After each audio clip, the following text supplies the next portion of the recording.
Sir ವಯಸ್ಸು 29 ಇವಾಗ. ಹೌದಾ? ಅದಾದಮೇಲೆ 5ನೇ ಕ್ಲಾಸ್ ತನಕ ನನಗೆ ಡೊಳ್ಳು ಅಂದರೆ ಏನು ಗೊತ್ತಿಲ್ಲ. ಅದರಲ್ಲಿ ನನ್ನ 6ನೇ ಕ್ಲಾಸಲ್ಲಿ ಡೊಳ್ಳು ನುಡಿಸಿದೆ ಸರ್, ವಾದ್ಯ ಸಂಗೀತ ಅಂತ. ಅದಾದಮೇಲೆ ಅವಿರೋಧ ಆಯ್ಕೆ ಆಗ್ಬಿಟ್ರಿ. ಅದು ಒಂಥರ ಕರೆಕ್ಟ್ ಸರ್, ನೀವು ಹೇಳಿದ್ದು ಅವಿರೋಧ ಆಯ್ಕೆ. SSLC ಮುಗೀತು. ಮನೇಲಿ ತುಂಬ ಬಡತನ ಇತ್ತು, ಕೆಲಸಕ್ಕೆ ಹೋಗ್ಬೇಕಾಗಿದ್ದ ಪರಿಸ್ಥಿತಿ ಬಂತು. ಬಸ್ಸಲ್ಲಿ ಕಸ ಗುಡಿಸೋದು, ನಾನು ಮತ್ತು ಇನ್ನೊಬ್ಬ ನಮ್ಮೂರನೇ ಹುಡುಗ ಅವನ ಜೊತೆ ಸೇರಿಕೊಂಡು ಕಸ ಗುಡಿಸೋ ಕೆಲಸ ಮಾಡಿದ್ವಿ. ನಾನು ಕೂಡ ಆ ಟೀಮ್ ಹೋಗಿ ಜಾಯ್ನ್ ಆದೆ ಸರ್. ನನ್ನ ನಿರಂತರತೆ SSLCಯಿಂದ ಶುರು ಆಯಿತು. ಬಟ್ ನಾನು ಟೀಮ್ ಕಟ್ಟಿದ್ದು 2012ರಲ್ಲಿ ಸರ್. BCom ಮುಗಿದಿದೆ, ಇದೇ ರಾಮನಗರ ಫಸ್ಟ್ ಏಡ್ ಕಾಲೇಜಲ್ಲಿ BCom ಆಯಿತು. ಅದಾದಮೇಲೆ ಬೆಂಗಳೂರು ಯೂನಿವರ್ಸಿಟಿನಲ್ಲಿ BPEd ಮುಗೀತು. ಅದಾದಮೇಲೆ ಮತ್ತೆ MPEd ಕೂಡ ಅಲ್ಲೇ ಮುಗಿಸ್ದೆ ಸರ್. ನನ್ನನ್ನು ಜೊತೆಗೆ ನನ್ನ ತಂದೆನ ತುಂಬ ತುಳಿದವರೇ ಹೆಚ್ಚು. ಅಕಸ್ಮಾತ್ ನಾನು ಅದರಲ್ಲೇ ಮುಂದುವರೆದಿದ್ದರೆ ನಾನು ಇವಾಗ ಒಳ್ಳೆ ಸೇಲ್ಸ್ಮನ್ ಆಗ್ತಿದ್ದೆ, ಅದಕ್ಕೂ ಮೀರಿ ಒಬ್ಬ ಮ್ಯಾನೇಜರ್ ಆಗ್ತಿದ್ದೆ. ಹಾಗಾಗಿ ನನಗೆ ಅದು ತುಂಬ ಇಷ್ಟ ಆಯ್ತು ಸರ್. ರಾಜ್ಯದ ಮೂಲೆ ಮೂಲೆಗಳನ್ನ ನಾನು ಸುತ್ಕೊಂಡು ಬಂದೆ. ಹಾಗಾಗಿ ನಾನೇನಾದರೂ ಒಂದೇ ಪರದೆನಲ್ಲಿ ಕೆಲಸ ಮಾಡಿದಿದ್ರೆ ಇದೆಲ್ಲ ಸಾಧ್ಯ ಆಗ್ತಾ ಇರಲಿಲ್ಲ ಸರ್. ಬಂದನಪ್ಪೋ ನೋಡು ಡೊಳ್ಳು ಡಕ್ಕೆ ಆಡು ಕುಣಿದೈ ತಪ್ಪೋ ನಾಡು. ಸರ್ ಸರ್ ಡೊಳ್ಳಿನ ಇತಿಹಾಸವನ್ನು ತಿಳಿಸ್ಕೊಟ್ರೆ, ಓಕೆ. ಡೊಳ್ಳು ಕಲಾವಿದ ಪ್ರದರ್ಶನವನ್ನು ಮಾಡಬೇಕಾದ್ರೆ ಒಂದು ವಿಶಿಷ್ಟ ರೀತಿಯ ವೇಷಭೂಷಣವನ್ನು ಧರಿಸ್ತಾರೆ. ಅದರ ಪರಿಚಯವನ್ನು ಮಾಡಿಕೊಡಿ ವೀಕ್ಷಕರಿಗೆ. ಖಂಡಿತ ಸರ್. ನೀವು ಕೇಳೋದಕ್ಕೆ ಮುಂಚೆನೇ ನನಗೆ ಆಸೆ ಇತ್ತು ಸರ್. ಎಷ್ಟೋ ಜನ ಜನಪದ ಕಲಾವಿದರುಗಳ ಬಗ್ಗೆ ಇಂಟರ್ವ್ಯೂ ಮಾಡಿದ್ದಾರೆ. ಬಟ್ ನನಗೆ ತುಂಬ ಖುಷಿ ಏನಾಗಿದ್ದಂತಂದರೆ, ಜನಪದ ಕಲಾವಿದನ ಇಂಟರ್ವ್ಯೂ ಮಾಡೋದ್ರ ಜೊತೆಗೆ ಜಾನಪದ ಕಲೆಯ ವೈಶಿಷ್ಟ್ಯತೆ, ಅದರ ಒಂದು ಉಡುಪುಗಳು ಹೇಗಿದೆ ಅದನ್ನು ನೀವು ಕೇಳ್ತಾ ಇದ್ದೀರಾ. ಖಂಡಿತ ಸರ್, ನನಗೆ ತುಂಬ ಖುಷಿ ಆಯಿತು. ನಾನು ಇವಾಗ ಒಂದೊಂದೇ ಎಕ್ಸ್ಪ್ಲೇನ್ ಮಾಡ್ತಾ ಹೋಗ್ತೀನಿ ಸರ್. ಇದು ನೀವೇನು ನೋಡ್ತಾ ಇದ್ದೀರಿ, ಇದು ಡೊಳ್ಳು ಸರ್. ಇದನ್ನು ಒಟ್ಟಾರೆ ಡೊಳ್ಳು ಅಂತ ಯಾವಾಗ ಕರಿತೀವಿ ಅಂತ ಹೇಳಿದ್ರೆ, ಎರಡೂ ಕಡೆ ಚರ್ಮಗಳನ್ನು ಹಾಕಾದ್ಮೇಲೆ, ಹಗ್ಗ ಹಾಕಾದ್ಮೇಲೆ, ಒಂದು ಅದಕ್ಕೆ ಬಂದ ಮೇಲೆ ಇದನ್ನು ಡೊಳ್ಳು ಅಂತ ಕರಿತೀವಿ ಸರ್. ನಾವು ಎರಡೂ ಚರ್ಮ ಹಾಕಿಲ್ಲ ಅಂತ ಅಂದರೆ, ಈಗ ನಮಗೆ ಮ್ಯಾನುಫ್ಯಾಕ್ಚರ್ ಆಗಿ ಬರೋದು ಇದನ್ನು ಶಿವಹೊನ್ನೆ ಮರ ಅಂತೇಳಿ. ಶಿವಮೊಗ್ಗದಲ್ಲಿ ತುಂಬ ಫೇಮಸ್ ಆಗಿರುವಂಥ ಮರ ಶಿವಹೊನ್ನೆ ಮರ ಅಂತೇಳಿ. ಅದರಲ್ಲಿ ಮಾಡುವಂಥ ಒಳ ಸರ್ ಇದು ಖಂಡಿತ ಮುಟ್ಟಿ ಸರ್. ಇದು ಇತ್ತೀಚಿನ ದಿನಗಳಲ್ಲಿ ತುರ್ಪೇನ್ ಮರದಲ್ಲೂ ಮಾಡ್ತಾರೆ, ಮತ್ತು ಬೇರೆ ಬೇರೆ ಮರ ಇದು ಸರ್. ಬಟ್ ಡೊಳ್ಳು ಅಂತ ಅಂದರೆ ಶಿವಹೊನ್ನೆ ಮರಲ್ಲಿ ಮಾಡಿದಂಥ ಡೊಳ್ಳನ್ನೇ ಕೂಡ ತುಂಬ ಪ್ರಚಲಿತದಲ್ಲಿ. ಹಿಂದಿನ ಕಾಲದಲ್ಲೂ ಕೂಡ ಅದನ್ನೇ ಕೂಡ ದೇವರು ಅಂದ್ಕೊಂಡು ಶಿವಹೊನ್ನೆ ಮರದಲ್ಲಿ ಮಾಡ್ತಾ ಬರ್ತಿದ್ರು ಸರ್. ಅದನ್ನು ಕಟ್ ಮಾಡ್ತಾರೆ, ಸೀಸನ್ನಲ್ಲಿ ಕಟ್ ಮಾಡ್ತಾರೆ. ಸೀಸನ್ನಲ್ಲಿ ಕಟ್ ಮಾಡಿ ಒಳಗಡೆ ತೊಗಟೆಗಳನ್ನ ತೆಗಿತಾ ಬರ್ತಾರೆ. ಅದನ್ನು ಮಾಡಿದಾಗ ಇದನ್ನು ಒಳ ಅಂತ ಕರೀತಾರೆ ಸರ್. ಒಳ. ಈ ಚರ್ಮಗಳು ಎರಡೂ ಇಲ್ಲ ಅಂತ ಅಂದರೆ ಇದನ್ನು ಒಳ ಅಂತ ಕರೀತಾರೆ. ಎರಡು ಚರ್ಮ ಹಾಕಾದ್ಮೇಲೆ, ಹಗ್ಗ ಹಾಕಾದ್ಮೇಲೆ, ನಮ್ಮ ಹಿಡಿತಕ್ಕೆ ತಕ್ಕನಾಗ ನಾವು ಸೌಂಡ್ ಎಲ್ಲ ಬರ್ಸ್ಕೊಂಡಾದ್ಮೇಲೆ ಇದನ್ನು ಹದ ಮಾಡ್ಕೊಂಡ್ಮೇಲೆ ಡೊಳ್ಳು ಅಂತ ಕರೀತಾರೆ ಸರ್. ಇದರಲ್ಲಿ 2 ಭಾಗ ಬರುತ್ತೆ, ಒಂದು ಬಲ ಮತ್ತು ಒಂದು ಎಡ. ಬಲನ ಸರ್ ನಾವು ಕೋಲಲ್ಲಿ ಹೊಡಿತೀವಿ. ಇದನ್ನ ಕೋಲ್ ಅನ್ನೋದಕ್ಕಿಂತ ಗುಣಿ ಅಂತ ಕರೀತಾರೆ. ಗುದಿ ಇದನ್ನ ಎಲ್ಲಾ ಡೊಳ್ಳರು ಕೂಡ ಬರ್ಸೋದು ಗುಣಿ ಅಂತ ಬಳಸ್ತಾರೆ, ಜನಪದ ಭಾಷೆ. ಇದನ್ನ ಬಲ, ಇದು ನಾವು ಬಲಕ್ಕೆ ಹೊಡಿತೀವಿ. ಇದನ್ನ ಎಡ ಅಂತ ಕರಿತೀವಿ ಸರ್. ಎಡ ಬಲ ಎರಡಕ್ಕೂ ವ್ಯತ್ಯಾಸ ಏನಂತ ಅಂದ್ರೆ, ಹಾಡುಗಳಲ್ಲಿ ಗಂಡು ಹಾಡು ಹೆಣ್ಣು ಹಾಡು ತುಂಬಾ ದೊಡ್ಡದಾಗಿ ಮತ್ತೆ ವಾತ ಅಂತ ಬರ್ತದಲ್ವಾ, ಗಂಡು ಹಾಡನ್ನ ಅದು ಚರ್ಮ ಸ್ವಲ್ಪ ದಪ್ಪ ಇರುತ್ತೆ ಸರ್. ಹಾಗಾಗಿ ಅದನ್ನ ನಾವು ಬಲಭಾಗಕ್ಕೆ ಹಾಕ್ತೀವಿ. ಎಡಭಾಗಕ್ಕೆ ಒಂದು ಸ್ವಲ್ಪ ಕಡಿಮೆ ವೇಟ್ ಇರುವಂಥದ್ದು, ಚರ್ಮ ಸ್ಮೂತ್ ಬರುವಂಥದ್ದು. ಯಾಕಂದ್ರೆ ಎರಡಕ್ಕೂ ಕೂಡ ಮೇಕೆ ಚರ್ಮ, ಎರಡೂ ಕೂಡ ಮೇಕೆಯ ಚರ್ಮ ಸರ್. ನಾವು ಇದನ್ನ ಡೊಳ್ಳ ಮೂಲದಲ್ಲಿ ಹೊಡಿತಾ ಇರಬೇಕಾದ್ರೆ ಎರಡೂ ಕೂಡ ಮೇಕೆ ಚರ್ಮದಲ್ಲಿ ಮಾಡ್ತಿದ್ವಿ. ಇತ್ತೀಚಿನ ದಿನಗಳಲ್ಲಿ ನಮ್ಮ ಸೌಂಡ್ಗೆ ಬೇಕು ಅಂದ್ರೆ, ನೀವು ಮೈಸೂರು ನಗಾರಿ ನೋಡಿರ್ಬೋದು. ಮೈಸೂರು ನಗಾರಿನಲ್ಲಿ ಎಮ್ಮೆ ಚರ್ಮ ಹಾಕಿದ್ರೆ ಸೌಂಡ್ ಜಾಸ್ತಿ ಬರುತ್ತೆ, ಧುಮ್ ಅಂತ ಬರುತ್ತೆ. ಹಾಗಾಗಿ ಇತ್ತೀಚಿನ ದಿನಗಳಲ್ಲಿ ನಾವು ಕೂಡ ಡೊಳ್ಳಿಗೆ ಎಮ್ಮೆ ಚರ್ಮ ಹಾಕ್ತಾ ಬರ್ತಾ ಇದೀವಿ. ಇದು ಮೇಕೆ ಚರ್ಮ ಸರ್. ನಾನು ಎಕ್ಸ್ಪ್ಲೇನ್ ಮಾಡ್ತಾ ಇರೋದು ಮೇಕೆ ಚರ್ಮ. ಇದಕ್ಕೆ ಎಮ್ಮೆ ಚರ್ಮನೂ ಕೂಡ ಹಾಕ್ತೀವಿ ಸರ್. ಇದು ಎಡಭಾಗ. ಇದು ಎಡ ಟಣ್ ಅಂತ ಬರಬೇಕು, ಅದು ಧುಮ್ ಅಂತ ಬರಬೇಕು. ಎರಡಕ್ಕೂ ಕೂಡ ನಾದ ಚೇಂಜ್ ಆಗಬೇಕು ಸರ್. ಹಾಗಾಗಿ ಇದಕ್ಕೆ ಬೇರೆ ಆದಂಥ ಚರ್ಮ, ಇದಕ್ಕೆ ಬೇರೆ ಆದಂಥ ಚರ್ಮ ಹಾಕ್ತೀವಿ ಸರ್. ನಾವು ಯಾವಾಗಲೂ ಕೂಡ ಬಲಗೈನ ಕೋಲಲ್ಲೇ ಹೊಡಿಬೇಕು, ಅಂದರೆ ಗುಣಿಲೇ ಹೊಡಿಬೇಕು. ಎಡಭಾಗನ ಕೈಯಲ್ಲೇ ಬಾರಿಸ್ಬೇಕು ಸರ್. ಶಬ್ದ ಮಾಡಿ ತೋರಿಸ್ತೀರಾ ಸರ್, ಹೇಗೆ ಬರುತ್ತೆ?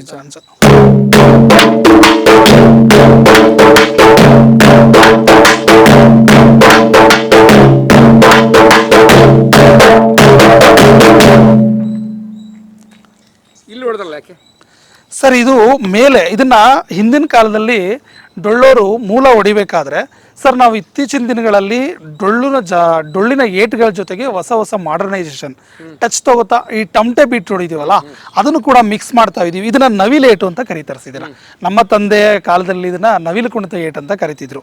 ಇದನ್ನ ನಾವು ಮೇಲೆ ಬಾರಿಸ್ಕೊಂಡು ಕೂಡ ಬಾರಿಸ್ತೀವಿ ಸರ್.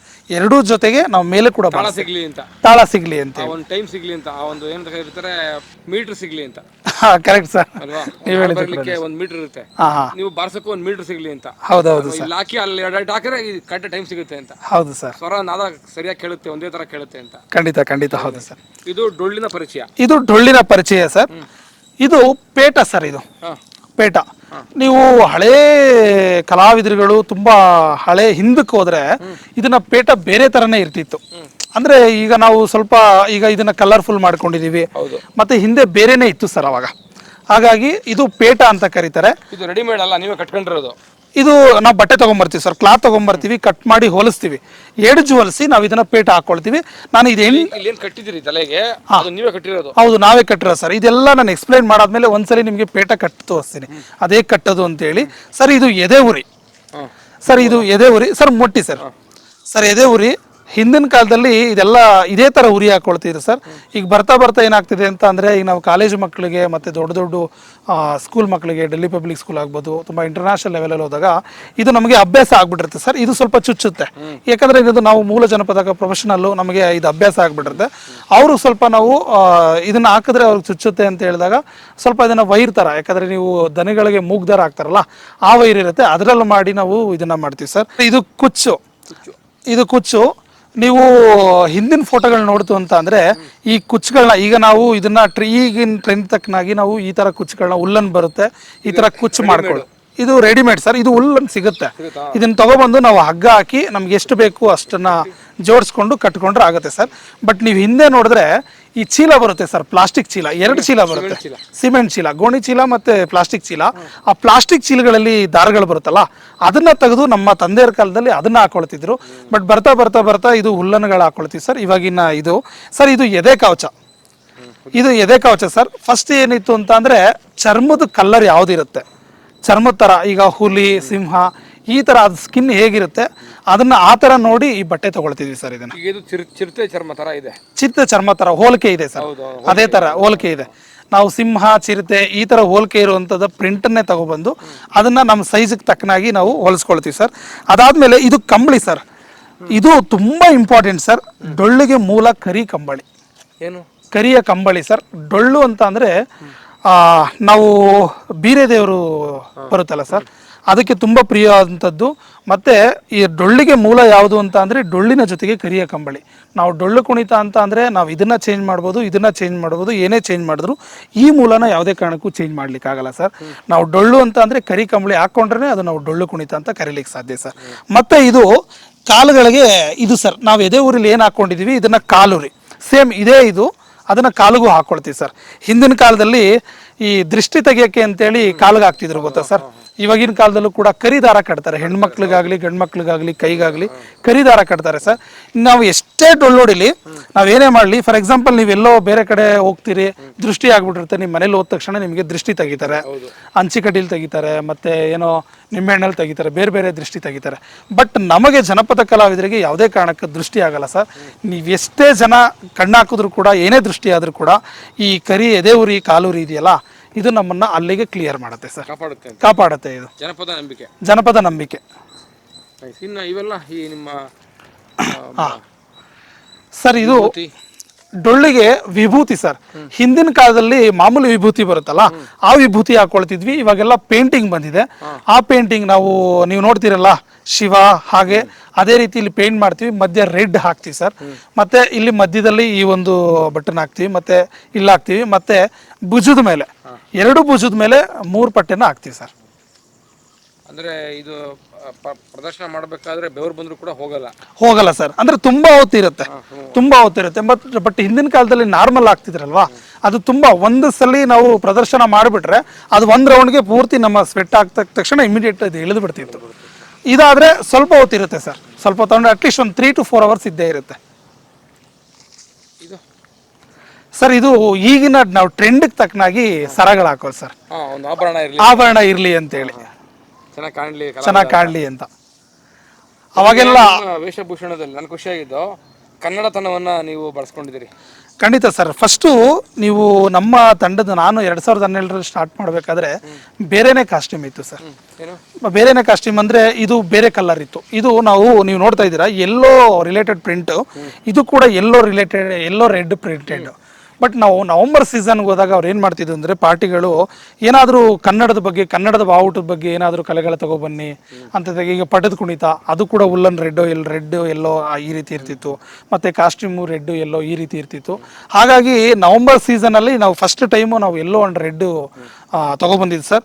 ಬಟ್ ನಮಗೆ ತುಂಬ ಕಾಪಾಡ್ತು. ಬಟ್ ಏನೋ ಅಂತ ಅಂದರೆ ಎಷ್ಟೇ ಜನದ ಮಧ್ಯೆ ನಾವು ಡೊಳ್ಳೊಡಿದ್ರು ಕೂಡ ಈ ಕಾಸ್ಟ್ಯೂಮು, ಈ ಕಲರ್ ಕಾಂಬಿನೇಷನ್ ತುಂಬ ಎದ್ದು ಕಾಣುತ್ತೆ. ಇದು ಡೊಳ್ಚಂದ್ರು ತಂಡದ ಕಾಸ್ಟ್ಯೂಮ್. ಹೌದು ಸರ್, ಇದು ಡೊಳ್ಚಂದ್ರು ತಂಡದ ಕಾಸ್ಟ್ಯೂಮು. ಬೇರೆ ಬೇರೆ ತಂಡ ಬೇರೆ ಬೇರೆ ಥರದ ಕಾಸ್ಟ್ಯೂಮ್ ಹಾಕೋತಾರೆ. ಹೌದು ಸರ್, ಬೇರೆ ಬೇರೆ ಥರದ್ದು. ಆಲ್ಮೋಸ್ಟ್ ನೀವು ಡೊಳ್ಳು ಕುಣಿತದ್ದು 99 ಅಲ್ಲ ಸರ್, 100% ಎಲ್ಲೋ ಅಂಡ್ ರೆಡ್ ರಿಲೇಟೆಡೇ ಇರುತ್ತೆ. ಅದರಲ್ಲಿ ಮುಖ್ಯವಾಗಿ ನಾನು ಅರ್ಥ ಮಾಡ್ಕೊಂಡಿದ್ದು ಎದೆ ಉರಿ, ಕಾಲೂರಿ ಮತ್ತು ಪೇಟ, ಡೊಳ್ಳು. ಈ ಹಿಂದಿನ ಕಾಲದಲ್ಲಿ ಈ ಬಟ್ಟೆನೂ ಕೂಡ ಇರಲಿಲ್ಲ ಸರ್. ಇದು ನಿಮಗೆ ಪಬ್ಲಿಸಿಟಿಗೆ. ಈಗ ಪಬ್ಲಿಸಿಟಿ ಫಸ್ಟ್ ಈ ಬಟ್ಟೆ ಹೆಂಗಿತ್ತು ಅಂತ ಅಂದರೆ, ನೀವು ಅಂದರೆ ತುಂಬ ಈ ಥರ ಟ್ರೆಂಡಿಯಾಗಿ ಈ ಥರ ಫ್ಲವರ್ಸ್ ಇರುವಂಥ ಬಟ್ಟೆಗಳು ಎಲ್ಲ ಇರಲಿಲ್ಲ ಸರ್. ಅವಾಗ ತುಂಬ ಸಿಂಪಲ್ ಆಗಿತ್ತು. ಬರ್ತಾ ನಾವು ಮೂಲ ಜನಪದ ತುಂಬ ಇಂಪಾರ್ಟೆಂಟ್ ಸರ್. ಮೂಲ ಜನಪದ ಕಲೆಗೆ ಮಾಡರ್ನೈಸೇಷನ್ ಟಚ್ ಕೊಡ್ತಾ ಹೋಗ್ತಾ ಇದೀವಿ. ಬಟ್ ಮೂಲ ಜನಪದ ಎಲ್ಲೂ ಕೂಡ ಹಾಳಾಗ್ದಂಗೆ ನಾವು ಕಲೆಯನ್ನು ಉಳಿಸ್ಕೊಳ್ತಾ ಇದ್ದೀರಾ, ಆಧುನಿಕ ಒಂದು ಪ್ರಚಾರವನ್ನು ತಗೊಳ್ತಾ ಇದ್ದೀರಾ. ಹೌದು ಸರ್. ಈಗ ನೀವು ಮೂಲ ನೋಡ್ಕೊಳಕ್ ಹೋದ್ರೆ, ಈಗ ನೀವು ಡಿಜಾಂಚ ಅದೊಂದ್ಸಲಿ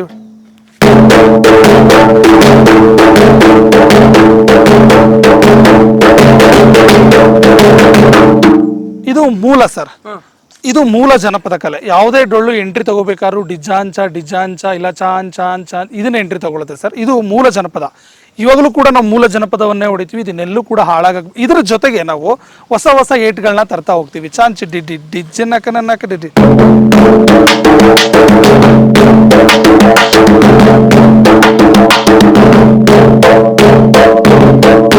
ಇದು ಎಕ್ಸಾಂಪಲ್ ಸರ್, ಇದು ಒಂದು ಎಕ್ಸಾಂಪಲ್.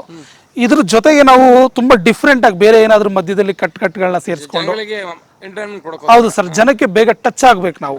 ಹಾಗಾಗಿ ಅದ್ರ ಮೂಲ ಜನಪದ ಕಲೆಗಳ ಜೊತೆಗೆ ಇದನ್ನ ಹೊಸ ಏಟ್ಗಳನ್ನ ಮಿಕ್ಸ್ ಮಾಡಿಕೊಂಡು ನಾವು ಮಾಡ್ತಾ ಹೋಗ್ತಾ ಇದೀವಿ ಸರ್. ಇದು ಡೊಳ್ಳಿನ ಸಂಪೂರ್ಣ ಪರಿಚಯ ಸರ್. ಇದು ಇಡೀ ಯೂಟ್ಯೂಬ್ ಅಲ್ಲಿ ಸರ್ಚ್ ಮಾಡಿ ಸಂದರ್ಶನ ಮಾಡೋಕ್ಕಿಂತ ಮುಂಚೆ ಈ ವಿಡಿಯೋ ಎಲ್ಲ ಸಿಕ್ಕಿರಲಿಲ್ಲ. ಖಂಡಿತ ಅದ್ರ ಜೊತೆಗೆ ಈ ಬಾಡಿನ ನೋಡ್ಬೇಕು ಸರ್ ನೀವು. ಹಾಗಾಗಿ ಡೊಳ್ಳು ಅಂತ ಅಂದ್ರೆ ಈಗ ಹಿಂದಿನ ಕಾಲದಗಳಲ್ಲೆಲ್ಲ ನೀವು ನೋಡ್ಬೋದು. ಯಾವ್ದಾದ್ರು ಶಾಲಾ ಕಾಲೇಜುಗಳಿಗೆ ಹೋದ್ರೆ ಡೊಳ್ಳು ಅಂತ ಅಂದ್ರೆ, ಈಗ ಫಾರ್ ಎಕ್ಸಾಂಪಲ್ ನಾವು ಡೊಳ್ಳು, ಯಕ್ಷಗಾನ ಮತ್ತೆ ಎಲ್ಲ ಜನಪದ ಕಲೆಗಳನ್ನ ಕಲಿಸ್ಲಿಕ್ಕೆ ಹೋದಾಗ ಎಲ್ರಿಗೂ ಒಂದು ಮೈಂಡಲ್ಲಿ ಇರುತ್ತೆ ಸರ್, ದಪ್ಪಗಿರೋರೆಲ್ಲ ಡೊಳ್ಳಿಗೆ ಬೇಕೇ ಬೇಕು. ಡೊಳ್ಳು ಅಂತ ಅಂದ್ರೆ ತುಂಬಾ ದೊಡ್ಡದು. ಹಾಗಾಗಿ ಸರ್ ನಾನು ಹೇಳೋದೇನಂತ ಅಂದ್ರೆ, ಇದು ಸ್ಟ್ರೆಂತ್ ಜೊತೆಗೆ ಬ್ಯಾಲೆನ್ಸಿಂಗ್ ಸರ್. ತುಂಬಾ ಸಣ್ಣಗಿರೋನು ಕೂಡ ತುಂಬಾ ತೆಳ್ಳಗಿರೋನು ಕೂಡ ಮಾಡ್ಬೋದು ಸರ್. ಬಟ್ ನಾವು ಬ್ಯಾಲೆನ್ಸ್ ಮಾಡಬೇಕು. ಎಷ್ಟು ಕೆಜಿ ಇರುತ್ತೆ ಸರ್ ಇದು? ಸರ್ ಇದು ಒಂದು 8 ರಿಂದ 9 kg ಇದೆ ಸರ್. ನೋಡ್ಲಾ, ಪ್ರಯತ್ನ ಮಾಡಿ. ಖಂಡಿತ ನೋಡಿ ಸರ್. ಇದು 8 ರಿಂದ 9 kg ಇರುತ್ತೆ. ಬಟ್ ನಾವು ಸ್ಟಾರ್ಟಿಂಗ್ ಕಲಿಬೇಕಾದ್ರೆ ಇದು ತೂಕ ಅನಿಸುತ್ತೆ. ಮತ್ತೆ ಸೊಂಟಕ್ಕೆ ತುಂಬಾ ಬಿಗಿಯಾಗಿ ಟೈಟಾಗಿ ಕಟ್ಟಿರ್ತೀವಿ. ಇದರ ಬ್ಯಾಲೆನ್ಸ್ ಇರೋದು ಸೊಂಟದಲ್ಲಿ. ಹೌದು ಸರ್, ಸೊಂಟದಲ್ಲಿ. ಇದ್ರ ಬ್ಯಾಲೆನ್ಸ್ ಇರೋದು ಸೊಂಟದಲ್ಲಿ. ಬಟ್ ನಮ್ಗೆ ಕುಣಿಬೇಕಾದ್ರೆ ಡೊಳ್ಳು ಶೇಕ್ ಆಗುತ್ತೆ ಸರ್. ಬಟ್ ಅಷ್ಟು ಎಫೆಕ್ಟಿವ್ ಬೀಳಲ್ಲ ಸರ್ ಇದ್ರ ಮೇಲೆ, ಸೊಂಟದ ಮೇಲೆ. ಇಡೀ ಬಾಡಿ ಮೇಲೆ ಬೀಳುತ್ತೆ. ಮತ್ತೆ ನಾವು ಡಾನ್ಸ್ ಮಾಡಬೇಕಾದ್ರೆ ಇದು ಸೊಂಟಕ್ಕೆ ಮಾತ್ರ ಟೈಟ್ ಅನ್ಸಲ್ಲ. ಇಲ್ಲ ಸರ್, ನಾವಿಲ್ಲಿ ನೀಟಾಗಿ ಲಾಕ್ ಮಾಡಿರ್ತೀವಿ ಸರ್. ಅದು ಕೂಡ ಕಲೆಯ ಒಂದು ಭಾಗವೇ. ಅದು ಕಲೆಯ ಒಂದು ಭಾಗ. ನಾವು ಕಟ್ಕೊಳ್ಳೋದು ಒಂದು ಭಾಗನೇ ಸರ್. ಪೇಟನೂ ಅಷ್ಟೇ. ಈಗ ನೀವು ನಿಮ್ಮ ಕೈ ಕ್ಲಾತ್ ಕೊಟ್ರೆ ಕಟ್ಟಕ್ಕಾಗಲ್ಲ. ನೀವು ಹೆಂಗ್ ಬೇಕಂಗೆ ನಿಮ್ಗೆ ಬೇಕಾದಂಗೆ ಕಟ್ಕೊಳ್ತೀವಿ. ಬಟ್ ಇದು ನಾವು ವಿಧವಾಗಿ ಇಲ್ಲಿ ಕುಚ್ಚಿ ಹಿಂಗ್ ಬರಲೇಬೇಕು, ಈ ರೀತಿ ವಿಧವಾಗಿ ಹಿಂಗೆ ಕಟ್ಟಿರ್ತೀವಿ ಸರ್. ಮೂಲ ಜನಪದ. ಇದು ಮೂಲ ಜನಪದ. ನವಿಲ್ಗರಿ ಹಾಕೊಂಡಿದ್ದೀರಿ ಸರ್? ನವಿಲ್ಗರಿ ಇವಾಗಿನ ಟ್ರೆಂಡಿಂಗ್ ಸರ್. ಅದು ಈಗ ಇಲ್ಲ, ಫ್ಯಾನ್ಸಿ ಅನ್ನೋದಕ್ಕಿಂತ ಹೌದು ಸರ್, ನೀವು ಹೇಳಿದ್ ಕರೆಕ್ಟ್. ಅದೊಂಥರ ಫ್ಯಾನ್ಸಿ.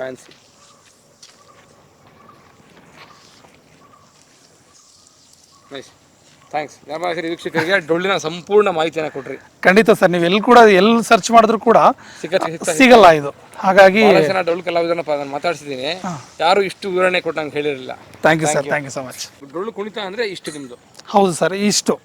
ಇದ್ರ ಜೊತೆಗೆ ತಾಳ ಅಂತ ಬರುತ್ತೆ ಸರ್, ಪರಿಚಯ ಮಾಡಿ. ಖಂಡಿತ ಸರ್. ಇದು ತಾಳ. ಇದು ತಾಳ ಹೇಗೆ ಅಂತ ಅಂದ್ರೆ, ಇದು ಕಂಚಿನ ತಾಳ ಬರುತ್ತೆ. ಇದು ಕಂಚಿನ ತಾಳ ಅಲ್ಲ ಸರ್, ಇದು ಕಂಚಲ್ಲ. ಇದು ತಾಳ ಮೂಲ ಬಂದು ಇದು ಕಂಚೆ ಬರುತ್ತೆ. ಕಂಚಲ್ಲಿ ಇದು ಸ್ಟೀಲ್, ಇದು ಕಂಚಲ್ಲಿ ಬರೋದು. ಇವಾಗ ಏನಾಗಿದೆ ಅಂತ ಅಂದರೆ ಕಂಚಿನ ತಾಳನೂ ಬಳಸ್ತೀವಿ, ಕಬ್ಬಿಣದ ತಾಳನೂ ಬಳಸ್ತೀವಿ, ಸ್ಟೀಲಿನ ತಾಳನೂ ಬಳಸ್ತೀವಿ ಸರ್. ಯಾಕೆ ಅಂತ ಅಂದರೆ ಕಂಚಿನಗಿಂತನೂ ಕೂಡ ಇದು ಸೌಂಡು ಚೆನ್ನಾಗಿ ಬರುತ್ತೆ. ಹಾಗಾಗಿ ಫಸ್ಟ್ ಮೂಲ ಬಂದು ಕಂಚಿನ ತಾಳ. ಡೊಳ್ಳಿಗೆ ನಾವು ಅಷ್ಟು ಜನ, ಈಗ ಫಸ್ಟ್ ಏನಂತ ಅಂದರೆ ಡೊಳ್ಳು ಒಂದು ತಂಡ ಅಂತ ಅಂದರೆ 12 ಜನ ಕಲಾವಿದರು ಇರ್ತಿದ್ರು ಸರ್. 12 ಜನ ಕಲಾವಿದರು ಅಂತ ಅಂದರೆ 11 ಜನ ಡೊಳ್ಳರು ಇರ್ತಿದ್ರು. ಒಂದು ತಾಳ ಬೇಕೇ ಬೇಕು ಸರ್. ಯಾವುದೇ ನೀವು ಡೊಳ್ಳಲ್ಲಿ ತಗೊಳ್ಳಿ, ಕಂಚಿನ ತಾಳ ಬಹುಮುಖ್ಯವಾಗಿ ಬೇಕೇ ಬೇಕು. ಹೇಗೆ ಸದ್ ಮಾಡುತ್ತೆ ನೋಡ್ಬೇಕು, ಕೇಳ್ಬೋದಾ?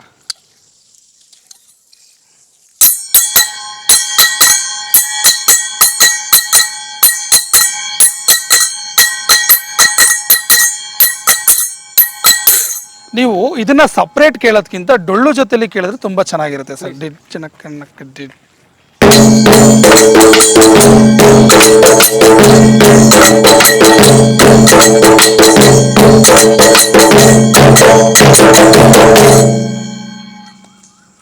ಒಂದಕ್ಕೊಂದು ಸೇರ್ಕೊಂಡಾಗ ತುಂಬಾ ಚೆನ್ನಾಗಿ. ಹೌದು ಸರ್, ನೀವು ಡೊಳ್ಳು ನಾದ ಕೇಳೋದ್ಕಿಂತ ಇದನ್ನ ಜೊತೆಲಿ ಕೇಳಿದ್ರೆ ತುಂಬಾ ಇಂಪು ಕೇಳಿಸುತ್ತೆ ಸರ್. ಅಂದ್ರೆ ಇದು ನಿಮ್ಮ ಡೊಳ್ಳಿನ ಒಂದು ಸೆಟ್ ಸರ್. ಈಗ ನಾವು ಇಬ್ರನ್ನ ಮಾತ್ರ ತೋರಿಸಿದೀವಿ. ಡೊಳ್ಳೋರು 10 ರಿಂದ 11 ಜನ ಇರ್ತಾರೆ. ಎಷ್ಟು ಒಂದು ಟೀಮ್ಗೆ ಒಂದು ಕಂಚಿನ ತಾಳ ಇದ್ದೇ ಇರುತ್ತೆ ಸರ್. ಇರಲೇಬೇಕು. ಯಾಕಂದ್ರೆ ನಾವು ಪಿರಮಿಡ್ ಭಂಗಿಗಳೆಲ್ಲ ಮಾಡಬೇಕಾದ್ರೆ ತಾಳ ಹಿಡ್ಕೊಂಡು ಮೇಲೆ ಹತ್ತೋರು ಬೇಕು ಸರ್. ಈ 2 ವಾದ್ಯಗಳು ಸೇರಿದ್ರೆ ಡೊಳ್ಳು ನೃತ್ಯ. ಹೌದು ಸರ್, 2 ವಾದ್ಯಗಳು ಸೇರ್ಲೇಬೇಕು ಸರ್. ಇವೆರಡು ಸೇರಿದ್ರೆ ಡೊಳ್ಳು ಕುಣಿತ. ಹೌದು ಸರ್. ಇವೆರಡರ ಜೊತೆಗೆ ಇನ್ನೊಂದು ಬರ್ಬೇಕು ಸರ್, ಗಿಲ್ಕಿ ಅಂತ ಇರುತ್ತೆ. ಅದು ಸೇರಿದ್ರೆ ಇನ್ನೂ ತುಂಬಾ ಇಂಪಾಕ್ಟ್ ಕೇಳಿಸುತ್ತೆ ಸರ್. ಬರ್ಲಿ ಗಿಲ್ಕಿ ಸರ್. ಇದು ಗಿಲ್ಕಿ ಸರ್. ಇದು ಗಿಲ್ಕಿ ಚೆಂಬು, ನಾವು ನೀರು ಕುಡಿತೀವಲ್ಲ ಚೆಂಬು ಇರತ್ತೆ ಹೇಳಿ. ಈ ರೌಂಡ್ಗೆ ಏನಿದೆ ಆ ಸ್ಟೀಲ್ ಐಟಮ್ಸ್ ಅಲ್ಲಿ ಮಾಡುವಂತ ಸರ್. ಒಳಗಡೆ ಈ ಸೈಕಲ್ ಬಾಲ್ಸ್ ಬರುತ್ತೆ. ಈ ಸೈಕಲ್ ಇದರಲ್ಲಿ ಬಾಲ್ಸ್ ಏನಿದೆ ಆ ಬಾಲ್ಸ್ಗಳನ್ನ ಇದ್ರ ತಕ್ಕನಾಗ ಹಾಕ್ತೀವಿ ಸರ್. ನಾವು ತುಂಬಾ ಬಾಲ್ಸ್ಗಳನ್ನ ಹಾಕಿದ್ರೆ ಸೌಂಡ್ ಬರಲ್ಲ. ಈ ಚೆಂಬು ಎಷ್ಟಪ್ಪ ಇರುತ್ತೆ ಅಷ್ಟು ತಕ್ಕನಾಗ ನಾವು ಬಾಲ್ಸ್ ಹಾಕ್ಬೇಕು ಸರ್. ಮತ್ತೆ ಇದರಲ್ಲೂ ಬಾಲ್ಸ್ ಇರುತ್ತೆ ನೋಡಿ ಸರ್. ಭಾರ ಏನು ಅಂತ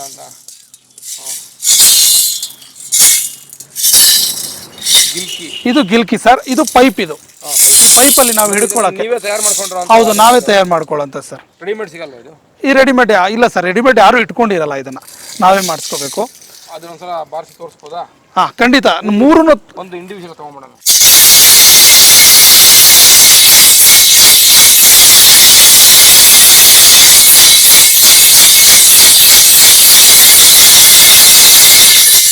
ಸರ್, ನೀವು ಇದನ್ನ ಸಿಂಗಲ್ ಆಗಿ ನೋಡಿದ್ರಿ. ಈಗ 3 ಕೂಡ ಒಟ್ಟಿಗೆ ತಗೋಣ ಸರ್. ಆಗ ಒಂದು ನಾದ ನೋಡಿ.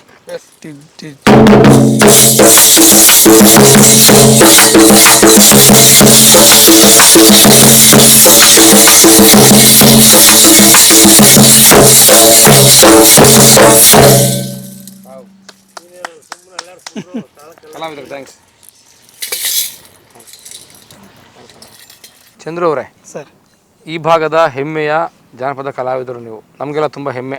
Thank you sir. ನಾನು ರಾಮನಗರ ಜಿಲ್ಲೆಯವನಾಗಿದ್ದರಿಂದ ನಮ್ಮ ಜಿಲ್ಲೆಯವರು ಕಲಾವಿದರು ಕರ್ನಾಟಕಕ್ಕೆ ತುಂಬ ಪ್ರಸಿದ್ಧಿ ಪಡ್ಕೊಂಡಿದ್ದೀರಿ ಅಂತ. ಎಲ್ಲೆಲ್ಲಿ ಕಾರ್ಯಕ್ರಮ ಮಾಡಿದಿರಿ ಸರ್? ನಾನು ಪ್ರಥಮವಾಗಿ ಬಂದಿದ್ದು 1 ವರ್ಷ ನಾನು ರಾಮನಗರ ಬೆಂಗಳೂರು ಬಿಟ್ಟು ಹೋಗೇ ಇಲ್ಲ ಸರ್ ಹೊರಗಡೆ. ನಾನು ಹೊರಗಡೆ ಕಾರ್ಯಕ್ರಮ ಅಂದರೆ ಇಷ್ಟ ಇತ್ತು, ಈ ಬೇರೆ ಬೇರೆ ರಾಜ್ಯಕ್ಕೆ ಹೋಗಬೇಕು ಅಂತ ಹೇಳಿ ಇಷ್ಟ ಇತ್ತು. ಬಟ್ ಹೋಗಲಿಕ್ಕೆ ಆಗಲಿಲ್ಲ. ಬಟ್ 1 ವರ್ಷ ಆದಮೇಲೆ ನನಗೆ ತುಂಬ ಅವಕಾಶಗಳು ಸಿಕ್ತು ಸರ್. ನಾನು ಬೇರೆ ಟೀಮಲ್ಲಿ ಇದ್ದಾಗೇ ಕೂಡ ಆಂಧ್ರ, ತಮಿಳ್ನಾಡು, ಕೇರಳ ಈ 3 ರಾಜ್ಯಗಳನ್ನ ಸುತ್ತಾಡಿದೆ ಸರ್. ಬಟ್ ನಾನು ಸ್ವಂತ ಟೀಮ್ ಮಾಡ್ಕೊಂಡ್ಮೇಲೆ ನಾನು ಹೊರಟೆ ಸರ್. ಗುಜರಾತು, ಮತ್ತು ಸಿಕ್ಕಿಮು, ಉತ್ತರಾಖಂಡು, ಡೆಲ್ಲಿ. ಅಂದರೆ ನಿಮ್ಮ ಕಲಾ ಪ್ರಕಾರದಲ್ಲಿ ಭಾಷೆಯ ಬಳಕೆ ಇಲ್ಲ ಅನ್ನೋ ಕಾರಣಕ್ಕೆ ನಿಮ್ಗೆ ಎಲ್ಲ ಕಡೆ ಹೋದ್ರೂ ಕಲೆ ಪ್ರದರ್ಶನ ಮಾಡ್ಬೋದು. ಹೌದು ಸರ್. ಇಲ್ಲ, ನಮಗೆ ಈಗ ನಾವು ಜಾನಪದ ಕಲೆಗೆ ಹೋಗ್ಬೇಕು ಅಂತ ಅಂದರೆ ನಮ್ಮನ್ನು ಯಾರಾದರೂ ಕರ್ಕೊಂಡು ಹೋಗೋಕೆ ಒಬ್ರು ಇರ್ತೀವಿ ಸರ್. ಈಗ ಇಲಾಖೆಯಿಂದ ಹೋದರೆ ಅಲ್ಲೇ ಯಾರಾದರೂ ಒಬ್ರು ಇರ್ತಿದ್ರು. ಮತ್ತು ನಮಗೆ ನಾನು ಬೇರೆ ಟೀಮಲ್ಲಿ ಇದ್ದಾಗ ಅವ್ರಿಗೆ ಅಂದರೆ ಲೈಟಾಗಿ ಅವ್ರ ಭಾಷೆ ಗೊತ್ತಿತ್ತು ಸರ್, ಕರ್ಕೊಂಡು ಹೋಗ್ತಿದ್ರು. ಬಟ್ ಏನಂತಂದರೆ ನಾವು ಎಲ್ಲೇ ಹೋದರೂ ಕೂಡ ನಮಗೆ ಅವ್ರ ಭಾಷೆಗೆ ಸ್ವಲ್ಪ ಅಡ್ಜಸ್ಟ್ ಆಗ್ತಿದ್ವಿ ಸರ್. ತುಂಬ ಅಡ್ಜಸ್ಟ್ ಆಗದೇ ಇದ್ರು ಕೂಡ ಸ್ವಲ್ಪ ಲೈಟಾಗಿ ಅಡ್ಜಸ್ಟ್ ಆಗ್ತಿದ್ವಿ. ಅಂದರೆ ಈಗ ನನ್ನ ಅನುಮಾನ ಪರಿಹಾರ ಕೇಳ್ತೀನಿ. ಡೊಳ್ಳು ಕುಣಿತದಲ್ಲಿ ಹಾಡು ಬರಲ್ಲ? ಇಲ್ಲ ಸರ್, ಡೊಳ್ಳಿನ ಪದ ಬೇರೆ, ಡೊಳ್ಳು ಕುಣಿತ ಬೇರೆ ಸರ್. ಡೊಳ್ಳಿನ ಪದ ಇದೆಯಾ? ಡೊಳ್ಳಿನ ಪದ ನೀವು ಬಳ್ಳಾರಿ ಮತ್ತು ಗುಲ್ಬರ್ಗ, ಕಲಬುರಗಿ ಮತ್ತು ಈ ಸೈಡ್ ಹೋಯ್ತಾದ್ರೆ ಡೊಳ್ಳಿನ ಪದಗಳು ಅಂತ ಬರುತ್ತೆ ಸರ್. ಸರ್, ನಮ್ದು ಹೇಗೆ ಅಂತ ಅಂದರೆ ಡೊಳ್ಳನ್ನ ಬಾರಿಸ್ಕೊಂಡು ನಾವು ಕುಣಿಯೋಂಥದ್ದು ಸರ್. ನಾವು ಡೊಳ್ಳನ್ನ ಬಾರಿಸ್ತೀವಿ, ಜೊತೆಗೆ ಕುಣಿತಾ ಹೋಗ್ತೀವಿ ಸರ್. ಡೊಳ್ಳಿನ ಪದದ ತಂಡ ಅಲ್ಲ ನಿಮ್ದು, ಪದದ ತಂಡ ಅಲ್ಲ ಕುಣಿತದ ತಂಡ. ಹೌದು ಸರ್. ತುಂಬಾ ಜನಕ್ಕೆ ತುಂಬಾ ಕನ್ಫ್ಯೂಸ್ ಆಗ್ತಾ ಇರೋದೇ ಇದು ಸರ್. ಈಗ ನಾವೆಲ್ಲಾದ್ರೂ ಡೊಳ್ಳೊಡೆಯಕ್ಕೆ ಹೋಯ್ತು ಅಂತಂದ್ರೆ ನೀವೊಂದು ಹಾಡಾಡ್ರಿ ನೋಡೋಣ, ನೀವೊಂದು ಡೊಳ್ಳಿನ ಪದ ಬಿಡ್ರಿ ಈಚೆಗೆ ಅಂತಾರೆ. ಅದಕ್ಕೆ ನಮ್ಗೆ ಪ್ರಶ್ನೆ ಕೇಳಿದೆ. ಹೌದು ಸರ್, ಡೊಳ್ಳಿನ ಪದದ ಪ್ರಾಕಾರನೇ ಬೇರೆ, ಡೊಳ್ಳು ಕುಣಿತದ ಪ್ರಾಕಾರ. ಇದು ತುಂಬಾ ಜನಕ್ಕೆ ಗೊತ್ತಿರೋರು ಕೂಡ ಇದು ತುಂಬಾ ಕನ್ಫ್ಯೂಸ್ ಇದೆ ಸರ್. ಡೊಳ್ಳು ಕುಣಿತನೇ ಬೇರೆ, ಡೊಳ್ಳಿನ ಪದನೇ ಬೇರೆ ಸರ್. ಡೊಳ್ಳಿನ ಹಾಡು, ಡೊಳ್ಳಿನ ಪದ ಅಂತ ಬರುತ್ತೆ ಸರ್ ಉತ್ತರ ಕರ್ನಾಟಕ ಸೈಡ್. ವೀಕ್ಷಕರೇ, ಡೊಳ್ಳಿನ ಈ ಒಂದು ವ್ಯತ್ಯಾಸವನ್ನ ತಮಗೆ ತಿಳಿಸ್ಲಿಕ್ಕೋಸ್ಕರ ಈ ಪ್ರಶ್ನೆಯನ್ನು ಕೇಳಿದ್ದು. ಡೊಳ್ಳಿನ ಪದ ಹೀಗಿರುತ್ತೆ ಕೇಳಿ.